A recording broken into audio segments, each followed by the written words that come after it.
আমরা এবার যাচ্ছি রাজহংস আইল্যান্ডে। থেকে একে একে বয়স্করা, এয়ারপোর্ট লেডিস, এয়ারপোর্ট জেন্টসরা বাচ্চা নিয়ে বের হয়ে আমরা চললাম রাজহংস আইল্যান্ডের দিকে। এর মধ্যে আছে প্রচুর পরিমাণে ঝাউ গাছ। যেদিকে তাকাচ্ছি এদিকেই ঝাউ গাছ। তো আমাদের তিরিং তিরিং করে নেচে আমাদের আগেই চলে যাচ্ছে। আর একটা বিশাল বড় এরিয়া, মানে প্রথমে তো আছে ঝাউ গাছ, তারপরে কিছু কোয়ার্টার্স আছে, এর মধ্যে দিয়ে গিয়ে তারপরে বালু আর বালু, বালুর পরেই হচ্ছে সমুদ্র। সবটাই তোমাদেরকে দেখাচ্ছি। এখানে দেখতে পেলাম অনেকেই ছোট ছোট বাচ্চা নিয়ে এসেছে, মানে 6-7 মাসের বাচ্চা। আমার মনে হয় বোটে করে বাচ্চা নিয়ে আসাটা রিস্ক।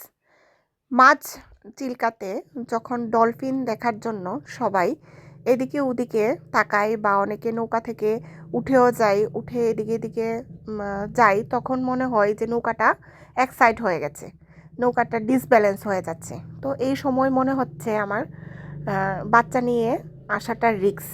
পরেই চলে আসলাম আমরা সমুদ্রের কাছে। এদিকে সমুদ্রের পাড়ে চারিদিকে বালু আর বালু, বালুর জন্য ভালোভাবে হাঁটাও যাচ্ছে না। কিন্তু এখানে লোক সংখ্যা একদমই কম যারা আমরা এসেছি, আর আমাদের সঙ্গে যে কয়টা সরকারি বোট এসেছে এই লোকজনেই, আর এক্সট্রা লোকজন খুব কমই আছে। আমরা এখানে কিছু ছবি টবি তুললাম, চারপাশটা একটু ঘুরে দেখলাম, খুব ভালোই লেগেছে। নর্মালি তাপমাত্রা থেকে সমুদ্রের পাড় অনেকটাই তাপমাত্রা বেশি। তো এখন আমাদের যাবার পালা, আমরা বোটেও উঠে গেছি। তো আজকের জন্য টাটা, দেখা হবে আবার নেক্সট ভিডিওতে।